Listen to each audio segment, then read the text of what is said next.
बिस्मिल्लाहिर्रहमानिर्रहीम। आज हमारा टॉपिक है न्यूटन लॉज ऑफ मोशन। ठीक है, लॉज ऑफ मोशन। तो जो पहला लॉ है हमारे पास उसे हम कहते हैं first law of motion. First law of motion. और ये फर्स्ट लॉ ऑफ मोशन को ना एक और नाम भी देते हैं हम इसे कहते हैं लॉ ऑफ इनर्शिया। तो अब देख लेते हैं कि फर्स्ट लॉ ऑफ मोशन क्या है और लॉ ऑफ इनर्शिया क्या है। तो स्टेटमेंट हम बुक वाली ही फॉलो करेंगे जो हमारी बुक में लिखी हुई है। तो हमारी बुक में है body continue state of rest और uniform motion in straight line. तो वो कह रहा है कि एक बॉडी जो है वो कंटिन्यू करती है इट्स स्टेट ऑफ रेस्ट को और किसको, यूनिफॉर्म मोशन को। इन किसमें, स्ट्रेट लाइन में, unless acted an external force acts on it, unless an external force acts on it। ये है जनाब न्यूटन का फर्स्ट लॉ। और ये न्यूटन का जो फर्स्ट लॉ है ये हमसे क्या कहता है, देखिए न्यूटन का फर्स्ट लॉ बड़ी सीधी सी बात करता है हमसे। ये कहता है कि कोई भी बॉडी है ना वो अपनी स्टेट को मेंटेन करके रखेगी। स्टेट का मतलब है हालत को। तो अब हालत क्या हो सकती है, तो लोग ये समझा करते थे कि हालत ना सिर्फ एक होती है और वो क्या होती है, रुकी हुई हालत। क्यों, देखें अगर ये मार्कर इसको मैं कहीं रख दूं तो ये रुका हुआ है, और अगर मैं इसको फेंक दूं तो फिर भी तो कुछ देर बाद ये रुक ही जाएगा। तो ये समझते थे कि हालत सिर्फ एक ही होती है। ये कहते ना कि हर चीज आखिर फना हो जाएगी, एक ना एक दिन सब खत्म हो जाएगा। तो कहते एक ना एक दिन हर बॉडी रुक जाएगी। ये समझ लो न्यूटन का लॉ ये कहता है, मतलब लोग ये कहते थे। तो न्यूटन ने फरमाया नहीं, ये बात गलत है, ऐसा नहीं है। कोई बॉडी क्यों रुकती है, उसने कहा ये इसलिए रुकती है कि फ्रिक्शन मौजूद होती है। मिसाल के तौर पे मैं एक बॉल है उसको मैं फर्श पे रोल करूं तो दूर तक जाएगी, लेकिन उसी बॉल को अगर मैं रेत के ऊपर करूं तो वो कहां तक जाएगी, थोड़ा सा जाएगी और रुक जाएगी। तो रेत पे वो थोड़ा सा गई और रुक गई, क्यों, क्योंकि रेत पे फ्रिक्शन की वैल्यू काफी ज्यादा है जो कि बॉल को मिलेगी। ये बात समझ में आ रही है। तो एक्चुअली उसने कहा अगर आप किसी तरीके से वो एक्सटर्नल फोर्सेस मतलब वो फ्रिक्शन वगैरह उन सबको आप क्या कर दें, खत्म कर दें, तो एक बॉडी को अगर आपने एक दफा मूव करा दिया ना वो हमेशा चलती रहेगी, वो हमेशा क्या करती रहेगी, मूव करती रहेगी। तो उसने कहा दो स्टेट होती हैं, एक स्टेट नहीं होती। कितनी स्टेट होती हैं, दो।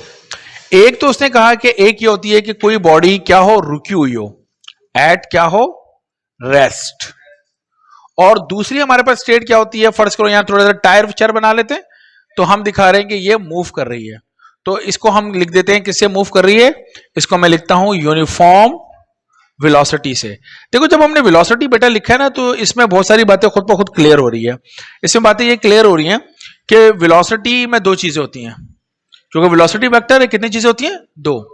एक इसकी वैल्यू होती है जिससे ये चल रहा है, फर्ज करें कि ये चल रहा है जनाब अली 5 मीटर पर सेकंड से चल रहा है, ओके। और दूसरी चीज इसके अंदर क्या होती है, इसकी डायरेक्शन कि किस तरफ जा रहा है। तो इस चैप्टर के बिल्कुल शुरू में जब मैंने आपको पढ़ाया था फोर्स, तो मैंने आपको बताया था फोर्स क्या कर सकती है। हमने कहा था फोर्स इस वैल्यू को चेंज कर सकती है, याद है। दूसरी बात हमने बताई थी कि फोर्स इसकी डायरेक्शन को भी चेंज कर सकती है। तो यहां पे लॉ में बिल्कुल सीधा सीधा बता रहा है वो कि अगर वो रुका हुआ है तो वो रुका रहे, और अगर वो यूनिफॉर्म मोशन, इस यूनिफॉर्म मोशन को आप क्या लिख सकते हैं, यूनिफॉर्म वेलोसिटी। तो अगर वो यूनिफॉर्म वेलोसिटी से मूव कर रहा है तो हमेशा यूनिफॉर्म वेलोसिटी से ही मूव करता रहेगा, अगर कोई फोर्स उसको रोकने वाली मौजूद ना हो। ये बात समझ में आ रही है। ये लॉ हमसे ये कह रहा है, वो कह रहा है कि अगर आपने इन दो स्टेट को चेंज करना है तो आपको बाहर से कोई फोर्स लगानी पड़ेगी। वैसे बाय द वे इन दो हालतों में हम कहते हैं बॉडी पे फोर्स लग रही होती है, ऐसा नहीं लग रही होती है, लेकिन उन फोर्स को हम कौन सी फोर्स कहते हैं बेटा, बैलेंस फोर्स कहते हैं। कौन सी फोर्स कहते हैं, बैलेंस फोर्स हम लोग कहते हैं। बैलेंस फोर्स का मतलब ये है, ये रुका हुआ था, अगर मैं इसके इस तरफ 5 न्यूटन की फोर्स लगाऊं और इधर भी 5 न्यूटन की फोर्स लगाऊं तो क्या फर्क पड़ा, कोई फर्क नहीं पड़ा। तो इसका मतलब है ये दोनों फोर्स जो कि वैल्यू में बराबर है और डायरेक्शन में ऑपोजिट है ना, इसको हम कौन सी फोर्स कहेंगे, बैलेंस फोर्स। अब आप मोटरसाइकिल चलाकर आए, हाँ, तो फर्ज करें आप मोटरसाइकिल जब चला के आ रहे थे तो आपने वो जो जिसको आप कहते हैं ना स्पीड कह रहे होते हैं, एक्सेलरेटर कह रहे होते हैं, वैसे तो उसको थ्रोटल कहते हैं, असल लफ्ज उसका थ्रोटल। तो वो जो थ्रोटल जो है ना, उस थ्रोटल को आपने जनाबे वाली एक वैल्यू पे रखा, तो आपने देखा कि आपकी जो बाइक थी वो एक ही स्पीड से जा रही थी, ना उसकी स्पीड कम हो रही थी और ना उसकी स्पीड ज्यादा हो रही थी। और अगर आप उसको कम कर देते, ठीक है, तो आप देखेंगे, या मोटरसाइकिल किसी तरीके से चलती मोटरसाइकिल को आप बंद कर देते, तो मोटरसाइकिल की स्पीड आस्ता आस्ता कम होने लगती और कुछ दूर जाके मोटरसाइकिल रुक जाती है। क्यों? क्योंकि रोड की फ्रिक्शन तो मौजूद है, लेकिन आपका इंजन फोर्स लगाने के काबिल नहीं रहा। तो वो जो आप मुसलसल एक वैल्यू पर आपने रखा हुआ है, वो आपका इंजन क्या लगा रहा है? फोर्स लगा रहा है। तो जितना आपका इंजन आगे की जाने फोर्स लगा रहा है, उतना ही रोड पर फ्रिक्शन पीछे की जाने वो, तो आपकी मोटरसाइकिल या आपकी कार एक ही स्पीड से चलती रहेगी। अगर आप आगे की तरफ जो आपका मोटरसाइकिल का इंजन फोर्स लगा रहा है उसको बढ़ा दें, स्पीड दें, तो जब आप बढ़ा दें तो फ्रिक्शन कम हो गई, आगे वाली ज्यादा हो गई ना, तो अब वो यूनिफॉर्म वेलोसिटी से, मतलब एक वैल्यू से नहीं चलेगा, बल्कि ये वैल्यू बढ़ना शुरू हो जाएगी, 5, 10, 15, मतलब ये तो मैं अपने से वैल्यू ले रहा हूं, तो ये वैल्यू क्या होना शुरू हो जाएगी? इंक्रीज होना शुरू हो जाएगी। तो ऐसी सूरतों में हम कहते हैं जो बॉडी पे फोर्स एक्ट करती है उसे हम कहते हैं अनबैलेंस फोर्स। कौन सी फोर्स करते हैं? अनबैलेंस फोर्स, जो वैल्यू में बराबर नहीं होती। तो ये जो उसने लिखा ना, अनलेस, हत्ता के कोई एक्सटर्नल फोर्स उसके ऊपर लगे, वो जो एक्सटर्नल फोर्स है वो अनबैलेंस फोर्स है। ये जो अनबैलेंस फोर्स है, ये कौन सी फोर्स हो जाएगी हमारे पास? कौन सी फोर्स हो जाएगी? ये वो एक्सटर्नल फोर्स हो जाएगी। ओके, तो जब कोई अनबैलेंस फोर्स लगे, तो ये रुका हुआ था, फर्ज करें, अब ये वाली फोर्स मैं मिटा देता हूं, सिर्फ एक ही फोर्स है, 5 न्यूटन मैंने इस पे लगाई। तो अगर मैं इसके ऊपर जनाबे अली इस बॉडी पे एक ही डायरेक्शन में 5 न्यूटन की फोर्स लगा दूं, तो ये जो रुका हुआ था ये क्या होना शुरू हो जाएगा? चलना नहीं शुरू हो जाएगा। तो मैं लिखूंगा स्टार्ट टू मूव। क्या ख्याल है? चलना शुरू कर देगा। और जब ये चलना शुरू हो जाएगा तो कैसे चलेगा? इसकी स्पीड एक ही रहेगी या स्पीड बढ़ेगी और बढ़ेगी और बढ़ेगी? ना ना, इसकी स्पीड बढ़ती रहेगी, क्योंकि अगर इसमें फोर्स लगती जा रही है तो स्पीड बढ़ती रहेगी। मुसलसल फोर्स लगती जाए तो स्पीड क्या होती रहेगी? बढ़ती रहेगी। फोर्स लगाकर अगर मैं छोड़ दूं और फ्रिक्शन ना हो, फिर तो वही रहेगी जो तुम कह रहे हो कि एक ही स्पीड से मूव करेगा। तो जब ये चलना शुरू हो जाता है तो स्टार्ट टू मूव कह दो, या स्टार्ट टू हम क्या कहते हैं? एक्सेलरेट कहते हैं। एक्सेलरेट करना शुरू करता है।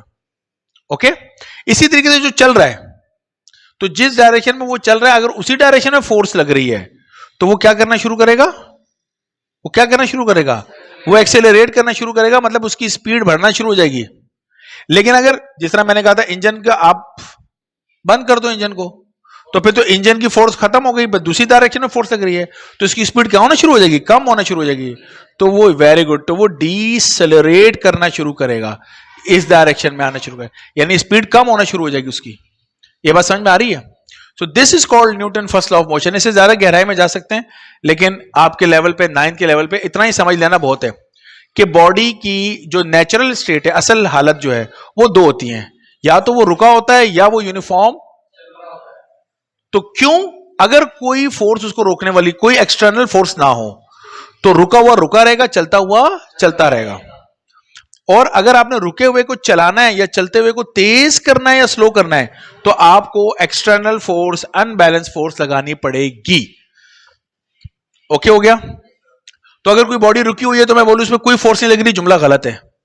उस पर लग रही है, लेकिन कौन सी फोर्स लग रही है? बैलेंस। जिन्होंने एक दूसरे को क्या कर दिया? कैंसिल कर दिया है। एक बंदा जितनी फोर्स से मुझे इधर खींच रहा है, दूसरा बंदा उतनी फोर्स से मुझे इधर खींच रहा है, तो मैं अपनी जगह पे रुका हूं। अब अगर आपको स्क्रीन में सिर्फ नजर आ रहा हो कि जी सर खड़े हुए हैं, इधर और इधर जो मुझे खींच रहे हो वो नजर नहीं आ रहे हो, तो आप स्क्रीन पे देख के तो बोलेंगे मुझे पे कोई फोर्स नहीं लग रही, लेकिन असल में तो मुझे फोर्स लग रही है। कौन सी? बैलेंस। तो हम आमतौर पे ये जुमला नहीं बोलते कि किसी बॉडी पे कोई फोर्स नहीं लग रही, हम हमेशा कहते हैं बॉडी पे फोर्स लग रही है। अगर वो अपनी हालत को मेंटेन करके रखे तो बैलेंस फोर्सेज है, और अगर उसकी हालत में तब्दीली वाकया हो रही हो तो कौन सी फोर्स होती है? अनबैलेंस। ये बात समझ में आ गई? अच्छा, अब होता यह है कि जब भी बेटा आप बैलेंस से अनबैलेंस की तरफ जाते हैं तो आप क्या करते हैं? चेंज इन स्टेट करते हैं, आप बॉडी की हालत को चेंज करते हैं। अब ये इसको आप ये समझ लो कि ये हमारी ना नेचर के लॉज हैं। क्या है नेचर के? तब्दीली की हर कोई मुखालफत करता है। जिस तरह एक पॉलिटिकल लीडर कहते हैं ना कि तब्दीली मुश्किल काम है, लोगों को एकदम से हजम नहीं होती। तो तब्दीली यानी जब भी चेंज लाते हैं तो बॉडी उसको क्या करती है, ओपोज। बॉडी कहती है क्यों भाई, क्यों मुझे क्यों चेंज कर रहे हो, मैं जैसी हूं मुझे वैसा रहने दो, आखिर मेरे साथ ये छेड़छाड़ क्यों। अब ये जितने जुमले मैंने बोले हैं बॉडी, अब मार्कर तो ऐसा नहीं बोल सकता, तो मार्कर ये तमाम बातें किस तरह आपको बताएगा, मार्कर शो करेगा इनर्शिया। क्या शो करेगा, इनर्शिया। इसलिए हम इसको लॉ ऑफ इनर्शिया कहते हैं। तो जो इनर्शिया है ना, इनर्शिया, इसको आप दो तरीके से एक्सप्लेन कर सकते हैं। एक तो ये कह सकते हैं कि body keep its state, body अपनी हालत को मेंटेन रखती है, बॉडी अपनी हालत को क्या रखती है, मेंटेन रखती है। या आप ये कह सकते हैं कि बॉडी क्या करती है, ओपोज करती है, मुखालफत करती है, किसमें, किसमें मुखालफत करती है, change of state of body, change of state ऐसे लिख देते हैं, थोड़ी अंग्रेजी का भी जरा सहारा लें। तो बॉडी क्या करती है, बॉडी रेजिस्ट करती है, बॉडी मुखालफत करती है, बॉडी कहती है no please don't change my state, मेरी स्टेट को चेंज करने की जरूरत नहीं है, मैं रुकी हूं, मुझे रुका रहने दो। तो अब होता है कि आप कार के अंदर बैठे हुए हैं, ठीक है, और जैसी कार चलना शुरू हुई आपको पीछे झटका लगता है। क्यों पीछे झटका लगा भाई, वजह, क्योंकि आपकी बॉडी कहती है कि मैं जहां पर हूं, जिस जगह पे हूं, मैं वही रहना चाहती हूं। अब कार चली तो कार तो आगे हो गई, तो बॉडी को पीछे झटका लगता है, वो पीछे रहना चाहती है। समझ आई बात की। तो बॉडी ने क्या किया, ओपोज किया, या बॉडी चाहती है मैं अपनी स्टेट में रहूं, दोनों बातें आप कर सकते हैं। सिमिलर स्टोरी के अगर गाड़ी चल रही थी तो मेरी बॉडी भी चल रही थी, गाड़ी को ब्रेक लगी तो मेरी बॉडी को आगे की तरफ झटका लगता है। क्यों, क्योंकि जब मेरी बॉडी चल रही थी तो मेरी बॉडी चलता रहना चाहती है, जब ब्रेक लगती है तो बॉडी आगे की तरफ होती है, कहती है नो मुझे चलता रहने दो। बात समझ आई। वो मैं एक मिसाल देता हूं ना, वो आपने देखा होगा कुछ कहीं पार्क वगैरह में अगर आप देखें, वो एक बुल होता है ना, एक बैल बनाया होता है, उसके ऊपर आप बैठ जाएं तो वो उस बैल को हिलाते हैं और थोड़ी देर में बंदा गिर जाता है। This is the best example of inertia. वो होता है कि बुल के ऊपर आप बैठे हुए, आपने पकड़ लिया, अभी बुल इधर हुआ, आपकी बॉडी इधर हो गई, एकदम से बुल को उधर कर देते हैं, अब बॉडी, बुल उधर चला गया, अब बॉडी इधर है। समझ आ रही है। बॉडी कहती मैंने उधर नहीं जाना, आप अपने आप को जोर लगा के यूं उधर करते हैं।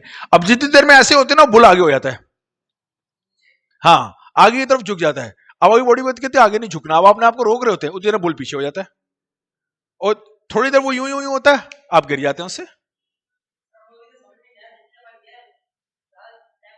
हाँ ऐसे ही है।